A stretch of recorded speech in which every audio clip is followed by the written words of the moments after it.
Welcome to the Experience Strategy Podcast with Joe Pine, author of The Experience Economy, that little book you might have heard of, and the upcoming, we're going to talk about more about this in just a second, Transformation Economy, which I don't know, is anybody more excited about that book than me? Maybe Joe.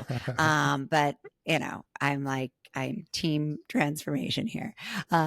And Dave Norton, an experienced futurist and founder of Stone Mantle, and me, Aranza Savas, an expert in behavior change and motivation. And each week we bring you a hot topic related to experience strategy. Think of us as your experience strategy consultants out in the world looking for the news and the information that you need to hear. When we saw all the news about Sam Altman's Code Red last week on OpenAI, we knew we needed to talk about it. So you can read a little bit about it over on the Wall Street Journal. Lots of folks have been writing and talking about this. If you haven't heard about it, Sam Altman caused a big stir last week when he declared a code red as he saw a perceived threat from Google in AI leadership. This is a fast-moving train. As we all know, everybody's trying to get on, stay ahead, and be the big winner and hold the future here when it comes to AI. And OpenAI, it is too soon, I think, to declare them the winner in the category, as you'll hear about in these articles and in these stories. But that's not exactly what we want to talk about today, because as I said, we're experienced strategists. And one of the things that really jumped out to me as I read a lot of the reporting on this is that the people who are really looking at this from a future focused standpoint are looking at it through the lens of experience. And they're saying, no, this is not a contest for functionality. This isn't a contest for speed. It is a contest for experience. And I think all three of us believe that to be true. And so we're going to talk about some of the major frameworks that we believe Sam Altman, Google, and others should be thinking about as they race this very fast moving marathon. Before we get into that, though, in hot news over here, Joe Pine, I saw online, received his first copy of the Transformation Economy.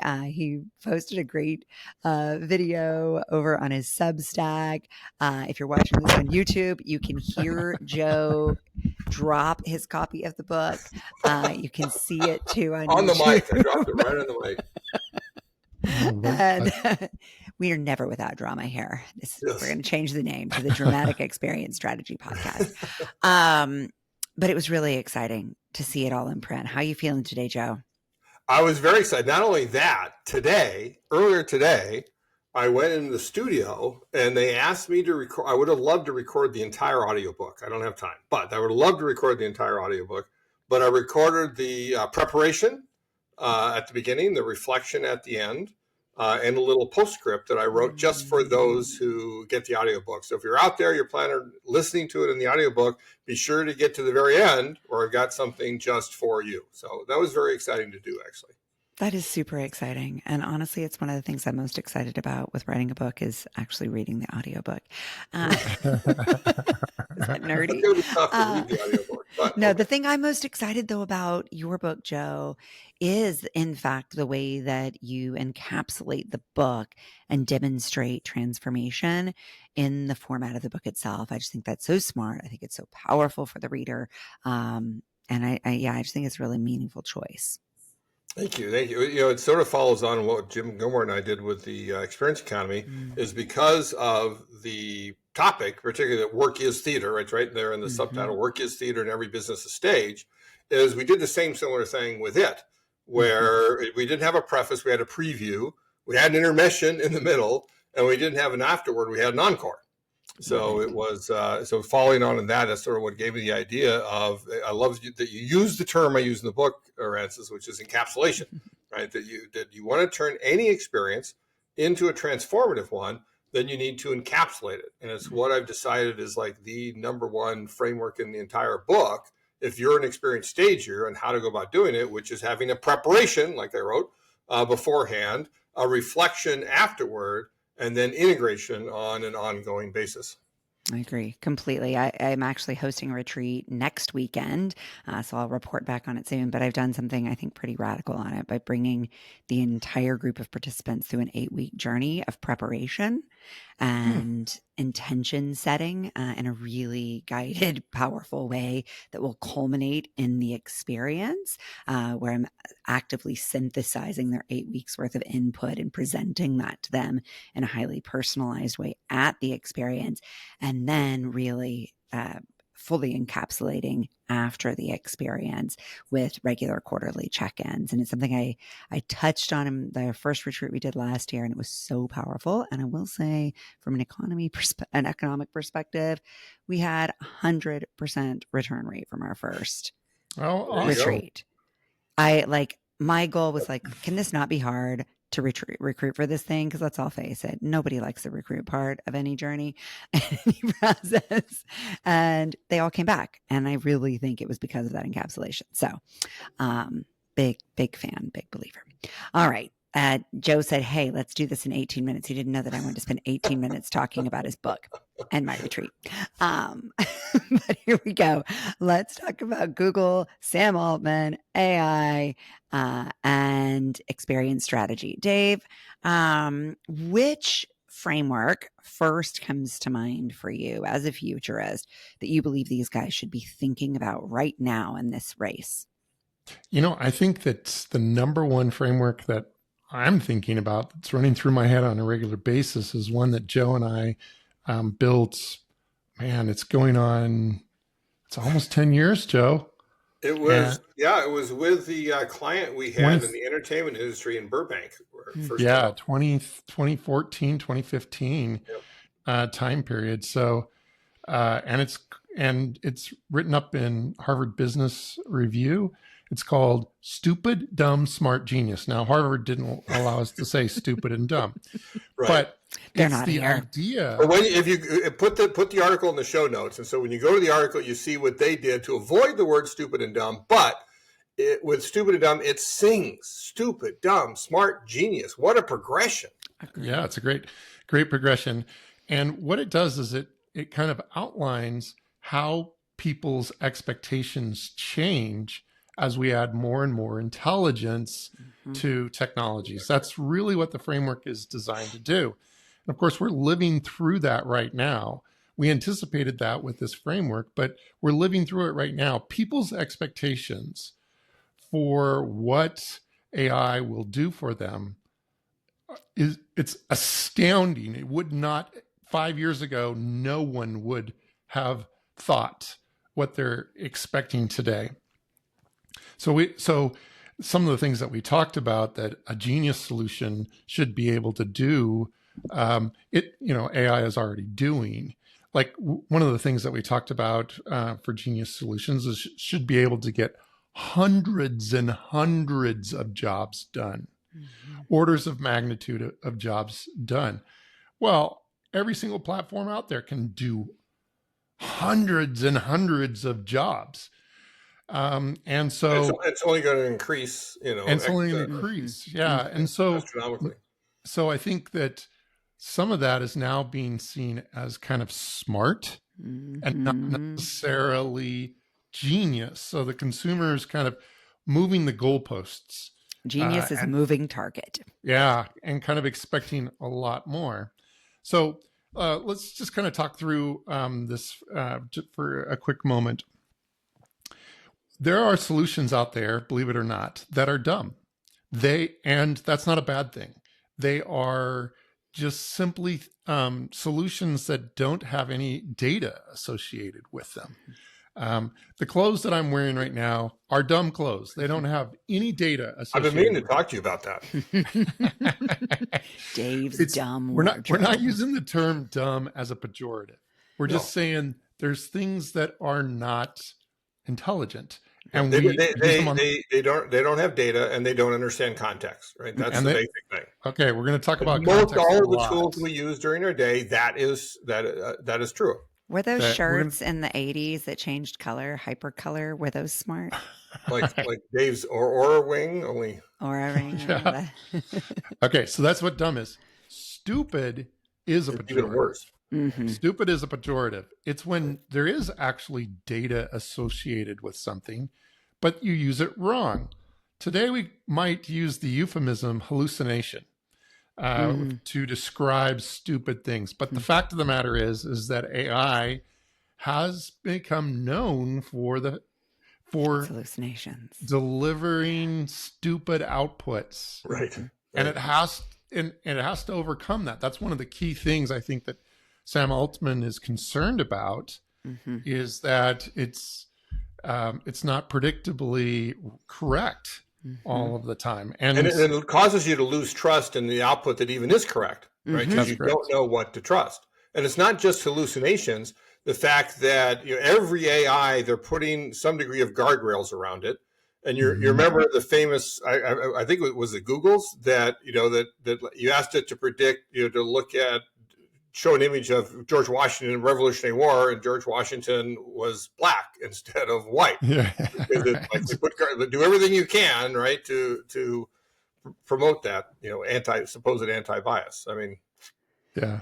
All right. So there's bias. That's another piece. Francis, what are you going to say? I was just going to say the example my kids use all the time is it's misspelling, right, of words that have.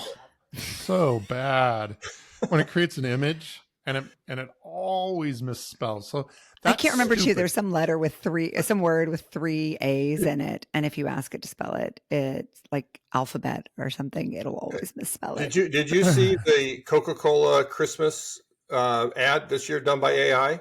No. Oh, you ought to look it up. And I mean, it's fairly well done, but they have a great Christmas ad every year. And this one is a truck, and it was all developed with AI. They talk about how much work it was to be able to do this. But I saw somebody in LinkedIn just sort of post all these different snippets. And what you see is the number of wheels on the trucks changes all the time.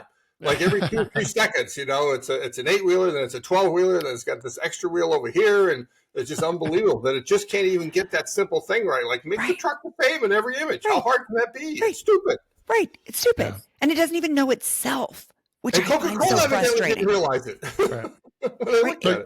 So you can see that our expectations this is amazing technology, but our expectations for this amazing technology are changing as we're experiencing it.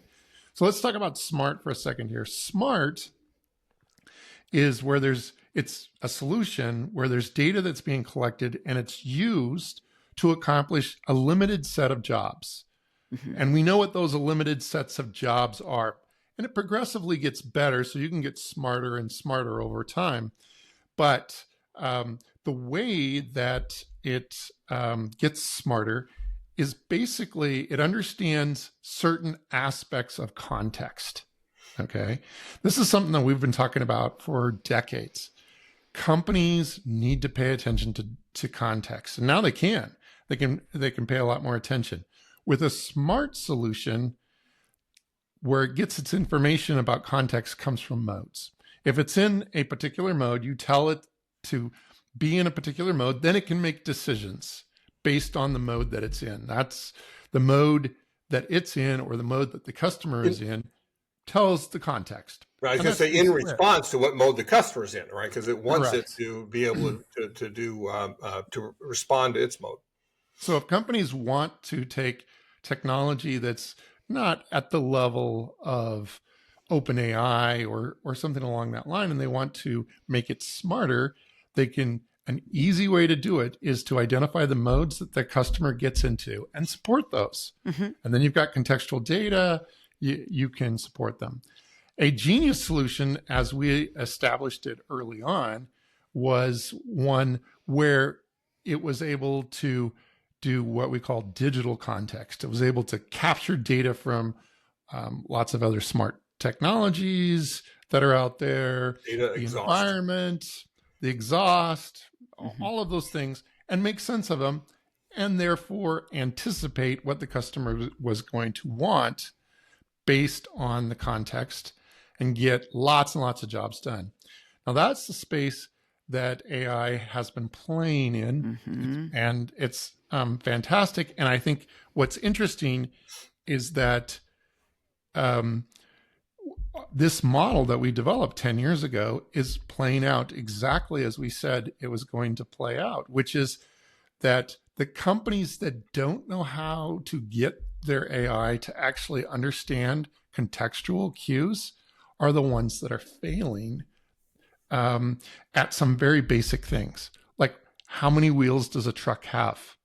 Like that's a contextual clue that somehow the rendering software doesn't get yet. Mm-hmm. And until it does, we're going to get these funky little things that are going to happen. So that's why I think that if I were Sam Altman, I would be like looking at context. How do we do a better job? And I think he is. I think he too, talks I'd about, be really looking at time well spent.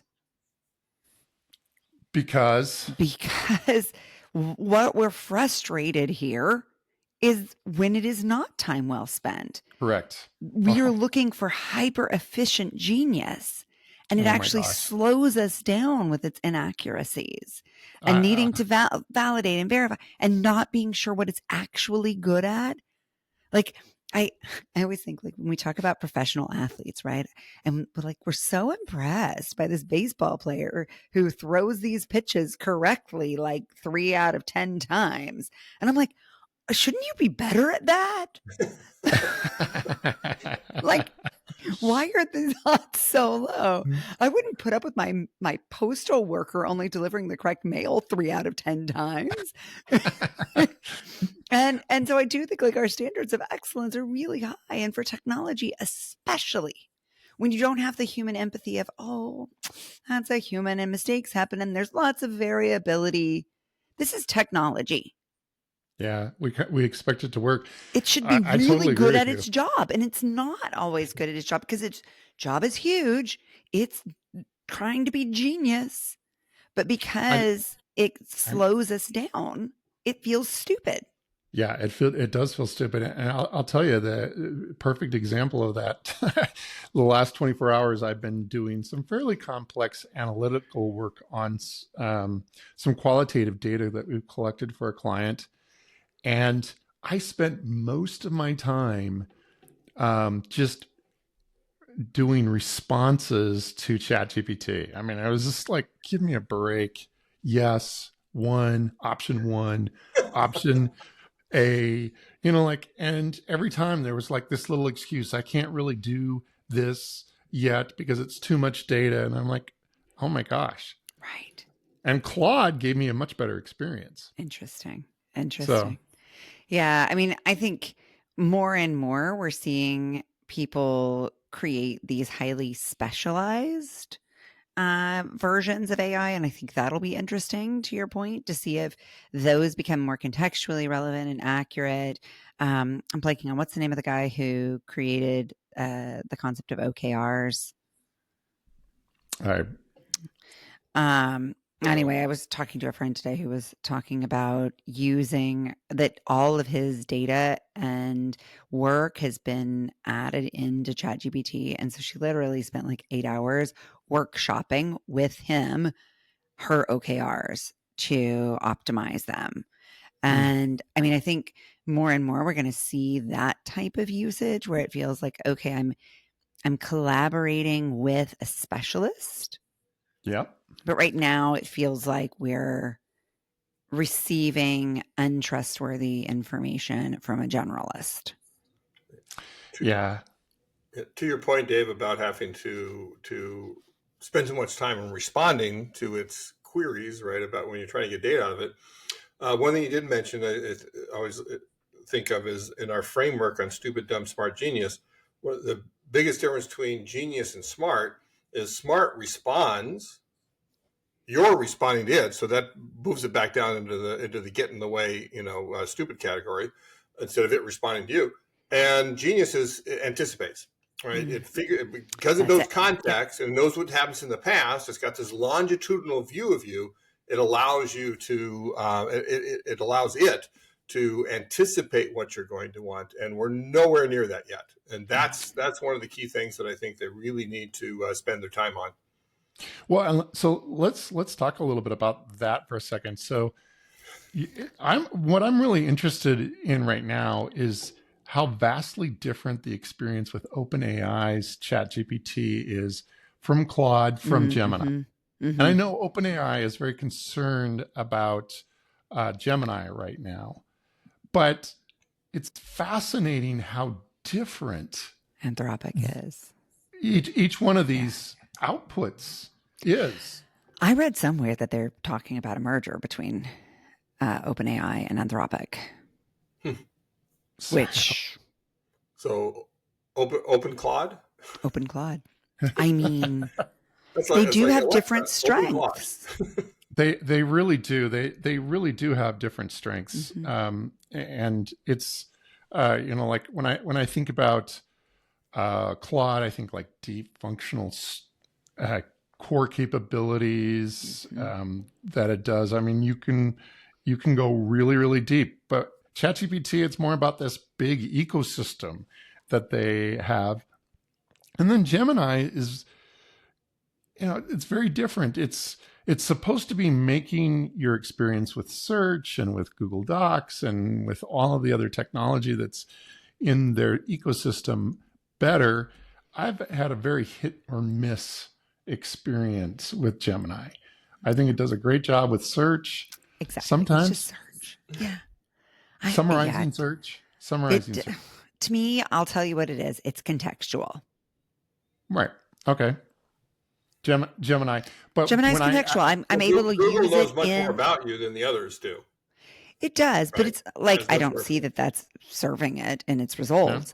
But what I do see is I'm in Safari or I'm in Google, and in the browser, I'm getting direct links to the websites instead of having to link to another service to access the websites.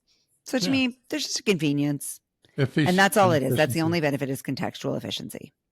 Yeah. And when I go to try to actually do work in Google Docs with Gemini, oh man, that's bad. I find that should be the idea is contextual efficiency again. Yeah. I export everything out of Google Docs and I put it into ChatGPT. And after I run it through ChatGPT, then I run it through Claude. There's a 3-step process.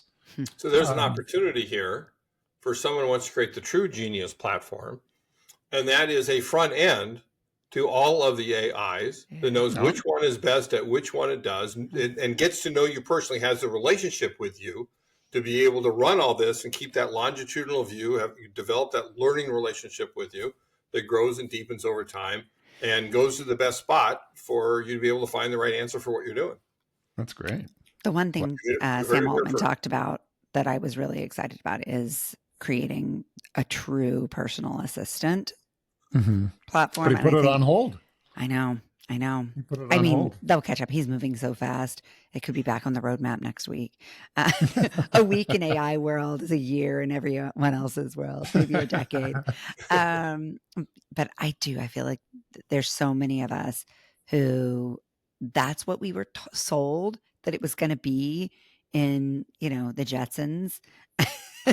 So we're just like, okay, you haven't fulfilled your promise until you're my personal assistant. Thank you very much. I tried it though recently. I tried to set up a Claude to be my personal assistant. It was useless. We're way over time. I've lied to Joe again about staying at 18 minutes, but at least there was a lot of admiration for his work in there. So I feel like he'll forgive me. So guys, are we going to take a break for a couple of weeks for the holidays? Yeah, I think we'll take a couple weeks off and then we'll jump back in. Yeah. So if you miss us, find us on Substack. We are all there all the time. And if you don't follow any of us, then you should. We'll make sure there's links in the show notes to all of those Substacks. And please do reach out. Let us know what you want to talk about. And let's go.